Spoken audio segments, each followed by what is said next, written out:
Mossad's hijacked Tehran's eyes. Moments ago, Israel launched Operation Rising Lion to roll back the Iranian threat to Israel's very survival. የኛ ሰዎች በቴህራን ኢራንን ያመሰው ስውርጅ የማን ነው? በርካታ የጭነት ካሚዮኖች ለብረታ ብረት ፋብሪካዎች የሚሆን ጥሬ ዕቃ ጭነው ከኢራቅ ወደ ኢራን እያመሩ ነው። አብዛኛዎቹ አሽከርካሪዎች ዳጎስ ያለ ክፍያ የሚያገኙበትን ይህን የአገር አቋራጭ ሥራ በማግኘታቸው ፈጣሪያቸውን እያመሰገኑ ጭነታቸውን አራግፈው ወደ ኢራቅ ተመልሰው የሚሄዱበትን ቀን እያሰቡ ነው የሚያሽከረክሩት። የኢራቅን ድንበር አልፈው ወደ ኢራን የድንበር ላይ የፍተሻና የጉምሩክ ጣቢያ ሲደርሱ የኢራን ድንበር ጠባቂ ፖሊሶችና የጉምሩክ ሠራተኞች የጭነት ካሚዮኖቹን አስቁመው ምን እንደጫኑና የጭነቱ መዳረሻ የት እንደሆነ የሚገልጸውን የጉዞ ሰነድ፣ የአሽከርካሪውን ፓስፖርትና የመንጃ ፈቃድ አጣርተው የኮንትሮባንድ ሸቀጥ አለመጫኑን ካረጋገጡ በኋላ ወደ ኢራን እንዲገባ የይለፍ ፈቃድ ሰጥተው ጉዞውን ወደ መዳረሻው እንዲቀጥል ያሰናብቱታል። በየፍተሻ ኬላና በየጉምሩክ ጣቢያው መኪኖቹን እያስቆሙ የሚፈትሹ የጉዞ ሰነድ የሚመረምሩ የጉምሩክ ሠራተኞችና ድንበር ጠባቂ ወታደሮች እነዚህ ለወራት ከኢራቅ ወደ ኢራን ሲጓጓዙ የነበሩ ጭነቶች ለምን አይነት አገልግሎት እንደሚውሉ የሚያውቁበት አንድም አይነት ዕድል የላቸውም። ይህ በተጠና ሁኔታና በጥንቃቄ ለወራት የቀጠለ ከኢራቅ ወደ ኢራን ሲጓጓዝ ከነበረ ጭነት ጀርባ ያለው ምስጢር ምንድን ነው? ሸቀጦቹ ተጓጉዘው ኢራን ሲደርሱ በምድረ በዳ አሸዋ ላይ እንደፈሰሰ ውሃ ቴህራን ውስጥ ሰርገው የሚቀሩት ካሚዮኖች ተልእኮ ምንድን ነው ብሎ ማንም ጠይቆ አያውቅም። ይህ ጭነት የማጓጓዝ ተልእኮ ከመካሄዱ 5 ዓመታት በፊት በኢራን ኩርዲስታን ግዛት አርቢል ከተማ ነዋሪ የሆነ ወጣት ረፋድ ላይ በከተማይቱ እምብርት ከሚገኝ ካፌ ቡና እየጠጣ ሳለ አጠገቡ እንደሱ ቡና ከሚጠጣ እንግዳ ጋር እንደ ቀልድ የጀመረው ወሬ ሳያውቀው ወደ ወቅቱ የኢራን ፖለቲካ አመራ። እንግዳው ሰው ለወጣቱ ይህ አምባገነን ሥርዓት እንዲወገድ ትፈልጋለህ፣ ግን እንዲወድቅ ምን ልታደርግ ትችላለህ ሲል ጠየቀው። ወጣቱ እንግዳው ያቀረበለት ጥያቄ በውስጡ ያመቀውን ብሶት አፈነዳበት። እናም በድፍረት ይህንን ሥርዓት ለመቀየር ከሰይጣንም ጋር ቢሆን ከመሥራት ወደ ኋላ አልልም። ከልጅነቴ ጀምሮ በትውልድ ቀዬ በቤተሰቦቼና በአካባቢያችን ባለው ሕዝብ ላይ የኢራን አብዮታዊ ጦር የፖሊስና የስለላ ባልደረቦች የሚፈጽሟቸውን ግፎችና ኢሰብአዊ ድርጊቶች እያየሁ ነው ያደግኩት። እኔ የኢራን ኩርዲስታን ተወላጅ ነኝ። በዚህ ምክንያት ከፍተኛ ስቃይና እንግልት እያስተናገድን ነው የምንኖረው። እናም ዕድሉን ካገኘሁ ከሰይጣን ጋርም ቢሆን ሰርቼ ይህንን አገዛዝ ለማስወገድ የትኛውንም መሥዋዕትነት እከፍላለሁ በማለት በእልህ ለእንግዳው ምላሽ ሰጠ። አርቢል ከተማ በምትገኘው ካፌ ከወጣቱ ኢራናዊ ጋር የተዋየው እንግዳ ወጣቱን ትኩር ብሎ እያየ ለዓመታት የታመቀውን ቁጣና ጥላቻውን የሚወጣበት የሚበቀልበትን መንገድ ሊያመቻችለት እንደሚችል ሲነግረው ወጣቱ ሳያወላውል በሐሳቡ እንደተስማማ በደስታ ገለጸለት። እንግዲህ በዚህ አጋጣሚ ነው ኦፕሬሽን ራይዚንግ ላይን የተባለ ስያሜ የተሰጠውና ግዙፉ የእስራኤል መብረቃዊ ጥቃት በኢራን ላይ የተሰነዘረው።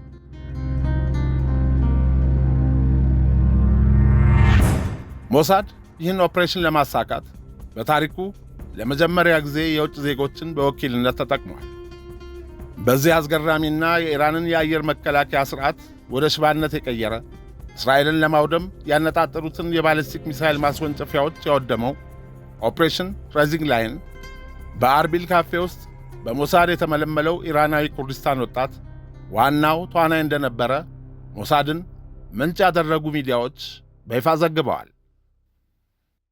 ውድ የሳሎን ቲዩብ ቤተሰቦች ሞሳድ ኤስቲ በሚል የኮድ ስም ይፋ ያደረገውና ጁን 13 ቀን 2025 ሌሊት የእስራኤል ጀቶች በመላው ኢራን ከ100 በላይ ኢላማዎችን ለመምታት የሚያስችላቸውን ፍጹም የበላይነት እንዲያገኙ ያስቻለውን ግዳጅና ሌሎች በሞሳድ ተመልምለው በተለያዩ የኢራን ከተሞች በህቡ ወታደራዊ የስለላ ግዳጆች ላይ ተሰማርተው የነበሩ የሞሳድ ባልደረቦችን አስገራሚና ስሜትን ሰቅዞ የሚይዝ የስለላ ታሪክ ትከታተሉ ዘንድ ስንጋብዝ የእስራኤሉ የስለላ ተቋም ሞሳድ በኢራን ዋና ከተማ ቴህራን በድብቅ ያቋቋመው የድሮን ጣቢያና የሰባዎቹን ኮማንዶዎች ታሪክ እንዲህ አቀናብረናል።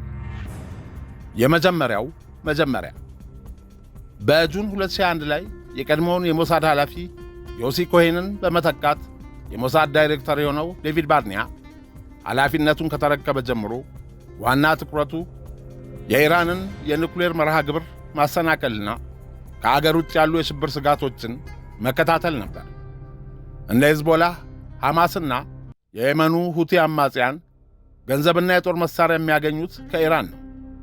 እነሱም የሚያካሂዱት የኢራንን የውክልና ጦርነት ነው። ስለዚህ ሞሳድ በግልገሎቹ ሳይሆን በዋናዋ የሽብር እናት በኢራን መንግሥት እንቅስቃሴዎች ላይ ማተኮር አለበት የሚል ጽኑ አቋም ሲያራምድ ነበር። ኦክቶበር 7 ቀን 2023 ዓ.ም ሐማስ በሺህ የሚቆጠሩ እስራኤላውያን ሕይወት የቀጠፈና ከ250 በላይ እስራኤላውያን ያገተበት በእስራኤል ታሪክ ታይቶ የማይታወቅ ከፍተኛ ጥቃት አደረሰ። ብዙዎች ይህ ሁሉ ሲሆን ሞሳድ ምን ይሠራ ነበር? በእርግጥ ያ የብዙዎችን እጅ በአድናቆት አፋቸው ላይ እንዲጭኑ ያደረገ የፊልም ታሪክና ልብ ወለድ የሚመስሉ አስገራሚ ጀብዶዎችን በመፈጸም በዓለም አቀፍ ደረጃ ሞገስ አግኝቶ የነበረ የስለላ ድርጅት ምን ሆነ? በእርግጥ ሞሳድ ድርጊቱ ሲፈጸም ምን እያደረገ ነበር? የሚሉ መጠይቆች ከመላው ዓለም ይጎርፉ ጀመር። በወቅቱ ሐማስ ከጥቃቱ በፊት በነበሩት ወራት ለግጭት ፍላጎት እንደሌለው የሚያሳዩ የተሳሳቱ መረጃዎችን ሆን ብሎ በመልቀቅ የእስራኤልን የስለላ መዋቅር አታሏል። ጋዛ ውስጥ የሚካሄዱ እንቅስቃሴዎችን የመከታተል ቀጥተኛ ኃላፊነት ያለው የአገር ውስጥ የደህንነት መሥሪያ ቤት ሺን ቤትና የጦር ኃይሉ የስለላ ክፍል አማን እንጂ የውጭ የስለላ ድርጅቱ ሞሳድ አይደለም። ሞሳድ በዋናነት የሚያተኩረው ከአገር ውጭ ባሉ ስጋቶች እንደ ኢራንና ሂዝቦላህ ላይ ሲሆን በወቅቱ የነበረው ትኩረትም በእነዚህ ኃይሎች ላይ ነበር። ከጥቃቱ በፊት ሐማስ ሥልጠና ሲያደርግ የሚያሳዩ መረጃዎችና የጥቃት ዕቅዶች የያሪኮ ኦል የተባለውን ዕቅድ ጨምሮ በእስራኤል እጅ ቢገቡም የደህንነት ባለሙያዎች ሐማስ እንዲህ ያለውን ውስብስብ ጥቃት ለመፈጸም አቅም የለውም የሚል የተሳሳተ ግምገማ ያደረገው ሞሳድ እስራኤል በጋዛ ድንበር ላይ በገነባችው ዘመናዊ አጥር፣ ሴንሰሮችና ካሜራዎች ላይ ከልክ ያለፈ እምነት ነበረው። ይህን የተሳሳተ ግንዛቤ የሚያውቀው ሐማስ ግን እነዚህን የቴክኖሎጂ መከላከያዎች በቀላሉ በሚፈነዱ ቦምቦችና ድሮኖች በማውደም ግንኙነቶችን ማቋረጥ ችሏል። በወቅቱ የነበረው የእስራኤል መንግሥት ትኩረቱን ወደ ዌስት ባንክ በማድረጉ በደቡብ በጋዛ ድንበር የነበረው የሰራዊት ቁጥር በከፍተኛ ሁኔታ ቀንሶ ስለነበር ነው። ይህ ጥቃት በተፈጸመ ጊዜና ከመፈጸሙ በፊት ለማስቆምና ልንደርስበት ያልቻልነው ሲል ራሱን መገምገሙን አስታወቀ። የኦክቶበር 7ቱ ጥቃት ውድቀቱ በአጠቃላይ የሞሳድ ብቻ ሳይሆን መረጃን ካለመቀበል፣ ከተሳሳተ የጠላት ግምገማና በቴክኖሎጂ ላይ ከመጠን በላይ ከመተማመን የመነጨ የሥርዓተ ስለላ ውድቀት እንደሆነ በማመን የእርምት እርምጃ ለመውሰድ መንቀሳቀስ ጀመረ። የሞሳዱ ዋና ዳይሬክተር ዴቪድ ባርኒያ በአገር ውስጥ እንዲሁም በዓለም አቀፍ ደረጃ የሚሰነዘርበትን ውግዘትና ተቃውሞ እየሰማ እንዳልሰማ በማለፍ ድርጅቱ የተቋቋመበትን ተልእኮ ለመወጣት የሚያስችል ቁመና ላይ እንደሚገኝ በመግለጽ እንደ ንስር ኃይላችንን አድሰን እንመልሳለን፣ ጠብቁን ሲል ለደጋፊዎቹና ለእስራኤል ባለሥልጣናት ለማሳመን ያላደረገው ጥረት አልነበረም። ነገር ግን ማንም ሊያምነው አልፈለገም። ዴቪድ ባርኒያ እንደ ሞሳድ ዳይሬክተርነቱ ለዓለም ሊያሳየው የሚገባውን እርምጃ ለመውሰድ ሞሳድ የተለያዩ አገራት ዜጎችንና ተወላጆችን መመልመልና ማሰማራት አለበት ሲል አቅርቦት የነበረውን አቅጣጫ በሥራ ላይ ለመዋል መንቀሳቀስ ጀመረ። ዴቪድ ባርኒያና ጓዶቹ የተስማሙበት አዲስ አሰራር መሠረቱ ይህ እውነት ነው። በአገርህ በአገዛዝህ የሚጨቆን ያኮረፈና ተበድያለሁ የሚል ወገን ካለ አንድ ቀን ከታሪካዊ ጠላቶች ጋር ሊተባበር በገዛ አገሩ ላይ ሊያምፅና የጠላት ተልእኮ አስፈጻሚ ሊሆን ይችላል። ይህ ደግሞ ከባድ አደጋ ነው። ይህን የትኛውም የዓለም መንግሥት ሊያውቀው የሚገባ እውነት ነው። ከኢራን አጠቃላይ 90 ሚሊዮን በላይ ሕዝብ ውስጥ የአገሪቱን ፖለቲካና ኢኮኖሚያዊ የበላይነት የተቀዳጁት 60% የሚሆኑት ፋርሶች ሲሆኑ ሌሎቹ 40%ዎቹ ማይኖሪቲ ወይንም ሕዳጣን ናቸው። እንግዲህ ይህንን በመገንዘብ ነው ሞሳድ በሰሜን ምዕራብ የሚገኙ ኩርዶችን፣ በደቡብ ምስራቅ ኢራን ያሉ ሲስታንና ባሉቺስታኖችን፣ በነዳጅ በበለጸገው የኩዜስታን ግዛት የሚኖሩ የአረብ ብሔረሰቦችን እንዲሁም በሰሜን ኢራን የሚገኙ የአዘርባጃን ብሔር ተወላጆችን በመመልመል በኢራን ለ47 ዓመታት ሥልጣን ላይ ያለውን መንግሥት ለማስወገድ የሚያካሂዱትን ተልእኮ ለማሳካት መሥራት የጀመረው። ከኢራን ተገንጥለው የራሳቸውን ነፃ አገር ለመመስረት ወይም ሰፊ የራስ ገዝ አስተዳደር ለማግኘት የሚታገሉ ከዓመታት በፊት አርቢል ከተማ ካፌ ውስጥ ከሞሳድ አባል ጋር ተገናኝቶ የአያቶላህን መንግሥት ለመጣል ከሰይጣን ጋርም ቢሆን እሠራለሁ ያለውና ሞሳድ ኤስቲ በሚል የኮድ ስም የሚጠራው የኢራን ኩርዳዊ አይነት የተለያዩ በኢራን የሚገኙ የአናሳ ብሔር ተወላጆችን በመመልመል ሥልጠና በመስጠትና ለግዳጅ እንዲሰማሩ ማዘጋጀትን የሞሳድ ሰዎች በቦታ ያያዙት።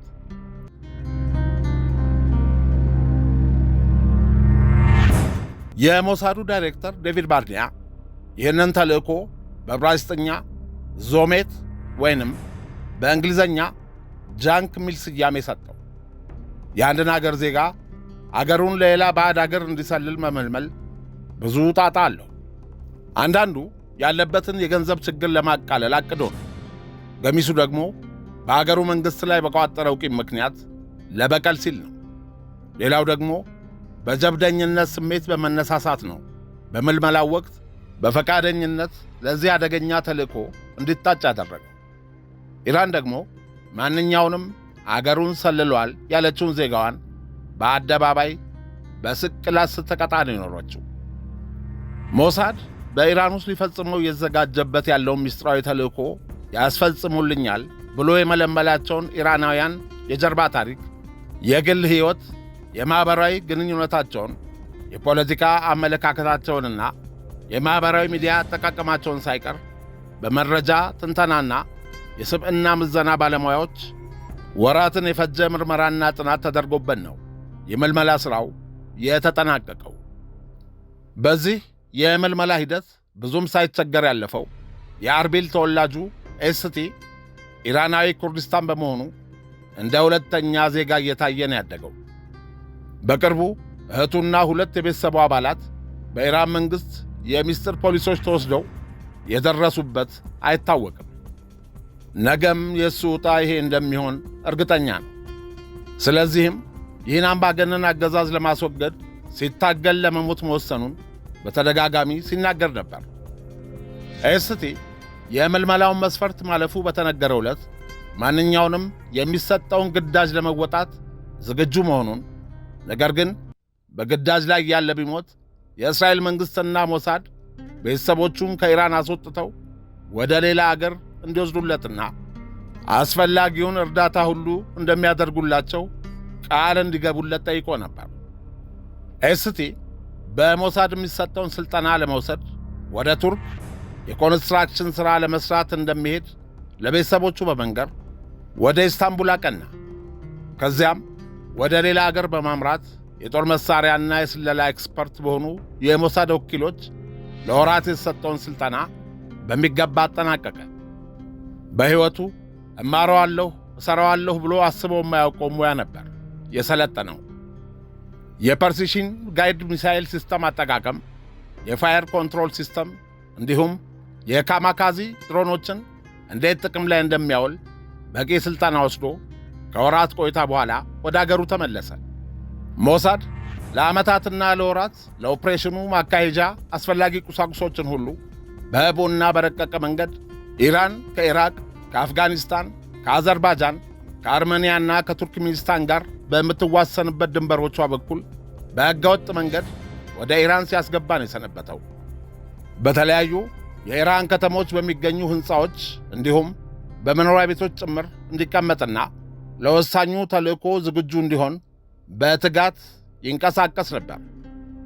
ሞሳድ በ2021 በኢራን ውስጥ ሰላዮችን ከመመልመል ከማሰልጠንና ለማንኛውም ግዳጅ ዝግጁ እንዲሆኑ ከማድረግ በተጨማሪ በኢራን ላይ የተለያዩ ጥቃቶችንም ሰንዝሮ ነበር። በኢራን አብዮታዊ ዘብና የኢራን የስለላ ተቋም ውስጥ በመለመላቸውና አስርጎ ባስገባቸው ቅጥረኞች ከተፈጸሙ ጥቃቶች ውስጥ በአፕሪል 2021 የኢራን ዋና የዩራኒየም ማበልጸጊያ በሆነው ናታንዝ የከርሰ ምድር የኑክሌር ተቋም ውስጥ በሳይበር ጥቃትና በፈንጂ አማካይነት የኃይል መቆራረጥ አደጋ አደርሷል። እንዲሁም በጁን 2021 ካራጅ ከተማ በሚገኘው የኢራን አቶሚክ ኢነርጂ ድርጅት የጥገናና የካሜራ ማምረቻ ሕንፃ ላይ በኳድኮፕተር ድሮኖች የታገዘ የቦምብ ጥቃት ፈጽመዋል።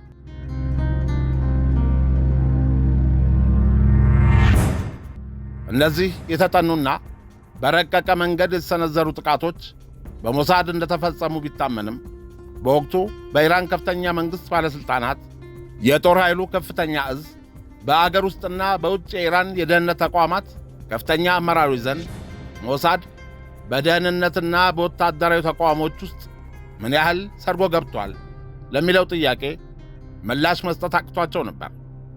በኖቬምበር 2020 ማጠናቀቂያ ላይ በሞሳድ የተገደሉት የኢራን ከፍተኛ የኑክሌር ሳይንቲስት ሞህሲን ፋህራዛዴህ ግድያ፣ የደህንነት መፍሰስ ውጤቶችና የደህንነት መዋቅሩ መላላት በ2021 በኢራን ከፍተኛ ባለሥልጣናት መካከል ትልቅ ውዝግብና ፍርሃት ፈጥሮ ነበር።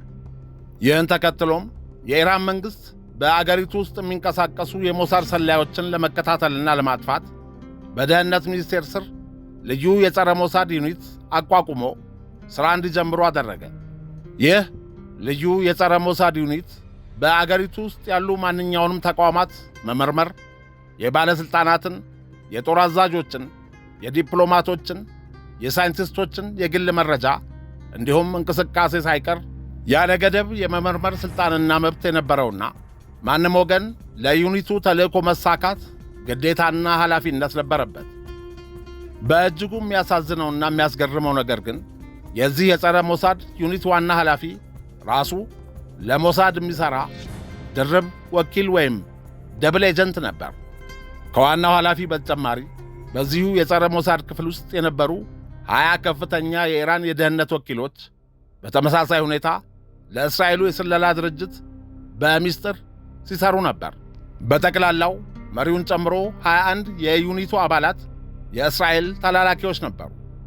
እነዚህ የሞሳድ ደብል ኤጀንቶች በኢራን መንግሥት ላይ የኢኮኖሚና የፖለቲካ ቅሬታ ያላቸውን የአገሪቱን ዜጎች፣ መሐንዲሶችና ወታደራዊ አባላት በገንዘብና በውጭ አገር ቪዛ በመደለል መረጃዎችን በማሰባሰብ እያንዳንዱን መረጃ ለእስራኤል ሲያቀብሉ ነበር። እነዚህ በኢራን ከፍተኛ የደህንነት የስለላ መዋቅር ሰርገው የገቡና ለእስራኤል ሲሰልሉ የነበሩ ወኪሎች ማንነት በ2021 ማጠናቀቂያ ላይ ሙሉ በሙሉ በኢራን መንግሥት የተደረሰበት ሲሆን ከፍተኛ ጉዳት ያደረሱትና የጸረ ሞሳድ ዩኒት ዋና ኃላፊውን ጨምሮ 21ዱም አባላት ከኢራን አምልጠው ወደ እስራኤል ኮበለሉ። ይህ የብሔራዊ ደህንነትን ለአደጋ ያጋለጠ ተግባር በኢራን ውስጥ መፈጸሙ ያስደነገጠው የኢራን መንግሥት ለእስራኤልና ለጠላት መንግሥታት ሲሰልሉ ተገኝተዋል ብሎ በቁጥጥር ስር ያዋላቸውን እስረኞች በሙሉ ለመቀጣጫነት በየከተሞቹ ባሉ አደባባዮች ላይ በክሬን ላይ በማንጠልጠል በስቅላት እንዲቀጡ አደረገ። ሞሳድ በመላዋ ኢራን የዘረጋው የስለላ መረብ ደህንነቱ የተጠበቀ መዋቅር እንዲኖረው ከማድረጉ በተጨማሪ በኢራን ውስጥ መልምሎና አሰልጥኖ ያሰማራቸውን ወኪሎች አንዱ ሌላውን እንዳያውቅ በማድረግ አንዱ ቢያዝ እንኳ አጠቃላይ መረቡ እንዳይጋለጥ በጥብቅ ሴሎች እንዲዋቀሩ አድርጓል። በመሆኑም እነዚህ የሞሳድ ሰላዮች በተለያዩ ጊዜያት በግልና በቡድን በኢስፋሃንና ከርማንሻህ በሚገኙ የኢራን የጦር መሣሪያና የድሮን ማምረቻ ፋብሪካዎች ላይ በኳድኮፕተር ድሮኖች የታገዙ ተከታታይ የፍንዳታ ጥቃቶች እንዲሰነዘሩ በማድረግ ከባድ ውድመት አድርሰዋል። በተለያዩ ከተሞች በህቡ የሚንቀሳቀሱና በሞሳድ የተመለመሉ ኢራናውያን በቴሄራንና በተለያዩ ከተሞች ጎዳናዎች ላይ በሞተር ሳይክል በሚጓዙ ታጣቂዎችና በተሽከርካሪ ላይ በተጠመዱ ቦምቦች በኢራን እስላማዊ አብዮታዊ ዘብ ኃይል ከፍተኛ መኮንኖችና የኒውክሌርና የሚሳኤል መሐንዲሶች ላይ ጥቃት ሰንዝረው ገለዋል። በእነዚህ የሞሳድ ወኪሎች ተከታታይ ጥቃት የቴህራን መንግሥት የ2023 እና 2024 ዓመታትን ያሳለፈው በከፍተኛ ስጋትና ሽብር ተውጦ ነው። ከዚሁ ጎን ለጎን ሞሳድ በኢራን ውስጥ ለመለመላቸው ሰላዮች የተለያዩ የስለላ ዘዴዎችና ሙያዊ ሥልጠናዎችን ከመስጠቱ በተጨማሪ ከፍተኛ መዋለ ንዋይ በመመደብ ወደፊት ለሚያካሄደው ኦፕሬሽን የሚያስፈልጉ የኳድኮፕተር ድሮኖች፣ ፈንጂዎችና የሚሳኤል መለዋወጫዎችን በኢራን ድንበር በኩል በኮንትሮባንድና በጭነት መኪናዎች በክፍል ማስገባቱን አጠናክሮ ቀጥሏል። ሞሳድ በኢራን ውስጥ ለሚያካሄደው ኦፕሬሽን ማዘጋጃ እንዲሆኑ በሽፋንነት የሚያገለግሉ ፍሮንት ኮምፓኒየን ወይም የንግድ ድርጅቶችን በማቋቋም መጋዘኖችን ተከራይቷል። እነዚህ መጋዘኖች ወደ ኢራን ያስገባቸውን መሳሪያዎች ለመገጣጠምና ድሮኖችን በሚስጥር ለማከማቸት አገልግለዋል። እነዚህ ከሞሳድ ዋና መስሪያ ቤት የሚሰጠውን መመሪያ ለማስፈጸም የተመለመሉ ኢራናውያን ቅጥረኞች በመላዋ ኢራን በህቡ በመንቀሳቀስ በርካታ የካሚካዜ ድሮኖችን፣ የሚሳኤል ክፍሎችንና የደህንነት ማደናገሪያ መሳሪያዎችን በጭነት መኪናዎች፣ በኮንቴነሮችና በሻንጣዎች ጭምር ወደ ኢራን አስገብተዋል። ኢራናውያኑ የሞሳድ ወኪሎች በሽፋንነት ሊገለገሉባቸው በመሠረቷቸው የንግድ ድርጅቶች በመጠቀም ኢራን ውስጥ ድብቅ የድሮን ማስወንጨፊያ ጣቢያዎችን በቴህራንና አካባቢው አቋቁመው የመጨረሻ ትዕዛዝ በመጠባበቅ ላይ ነበሩ። የሞሳድ የስለላ ቡድን ለተመሳሳይ ጥቃቶች መደላድል የፈጠረውና የኢራን ዜጎችን በአባልነት ያቀፈው ልዩ የስለላ ግብረ ኃይል አባላት ለዓመታት በኢራን ውስጥ በሚስጥር ሲንቀሳቀሱ የቆዩ ናቸው። ሞሳድ በገንዘብ የገዛቸውን ቅጥረኞችና በኢራን መንግሥት የተማረሩ ሰዎችን በመጠቀም የኢራንን የአየር መከላከያ ሥርዓቶች ማሰናከል፣ ሰው አልባ ድሮኖችን በሚስጥር ወደ አገር ውስጥ ማስገባትና ከፍተኛ ወታደራዊ መሪዎች ያሉበትን ቦታ የማጥናት ዝርዝር የስለላ ሥራዎችን አከናውነዋል። በዚህ ኦፕሬሽን ሞሳድ ባሰማራቸው ሰርጎ ገብ ኢራናውያን የመረጃ ድጋፍ አማካይነት በርካታ የኢራን ከፍተኛ ጀነራሎች፣ ለምሳሌ የኢስላሚክ አብዮታዊ ጥበቃ ዘብ ሰራዊት መሪዎችና የኒውክሌር ሳይንቲስቶች መኖሪያና መደበቂያ ቦታዎች ተለይተው ሊገደሉ ችለዋል። ሞሳድ በኢራን ውስጥ የገነባውና የኢራን ዜጎችን ያካተተው የስለላና የጥፋት መረብ በደህንነት ዓለም ውስጥ እጅግ ሰፊና ስኬታማ ከሚባሉ መዋቅሮች አንዱ ነው። ኢራን ሞሳድን ለመከላከል ያቋቋመችው ልዩ የደህንነት ክፍል መሪ ራሱ የሞሳድ ወኪል ሆኖ ተገኝቷል። ይህም ሰርጎ ገብነቱ ምን ያህል ስር የሰደደ እንደሆነ ያሳያል። ሞሳድ የኢራን ዜጎችን ወደ መረቡ ለማስገባት የተለያዩ ማኅበራዊ፣ ኢኮኖሚያዊና ዲጂታል ድክመቶችን ይጠቀማል። በፋርስኛ ቋንቋ የተዘጋጁ የቪዲዮ መልእክቶችን በቴሌግራም፣ በኤክስና በሌሎች የማኅበራዊ ሚዲያ ገጾች ላይ በመልቀቅ በመንግሥታቸው ላይ ቅሬታና ተቃውሞ ያላቸውን ዜጎች በሚስጥር ያነጋግራል። የኢራን የደህንነት ምንጮች እንደሚሉት ሞሳድ ጋምብሊንግ ወይም የቁማር ድረገጾችን፣ የቪፒኤን አገልግሎቶችን፣ የወሲብና የእርቃን ምስል ማሳያ ድረገጾችን ወይም ሳይቶችን የሚጠቀሙ ኢራናውያን በማጥመድ በተለያዩ የንግድ ዘርፎች ተሰማርተው ኪሳራ የደረሰባቸውና የባንክ ከፍተኛ ዕዳ ያለባቸውን፣ የገንዘብ ችግር ያለባቸውን በጥናት መርጦና አሳዶ ያጠምዳል። እነርሱም በመጠቀም በአገሪቱ ለሚያካሄደው ምስጢራዊ ተልእኮ አስፈጻሚ እንዲሆኑ አድርጎ ይጠቀምባቸዋል። እንደ ኤስሲቲ ያሉ በአገራቸው አምባገነናዊ ሥርዓት የተማረሩና የሥርዓት ለውጥ የሚፈልጉ ኩርዶች፣ አዜሬዎችና ባሎቺ ያሉ አናሳ ብሔረሰብ ተወላጆችን በመቅረብና የጋራ ዓላማ እንዲይዙ በማድረግ ለተልእኮ ምቹ ሁኔታን እንዲፈጥሩ ይጠቀምባቸዋል።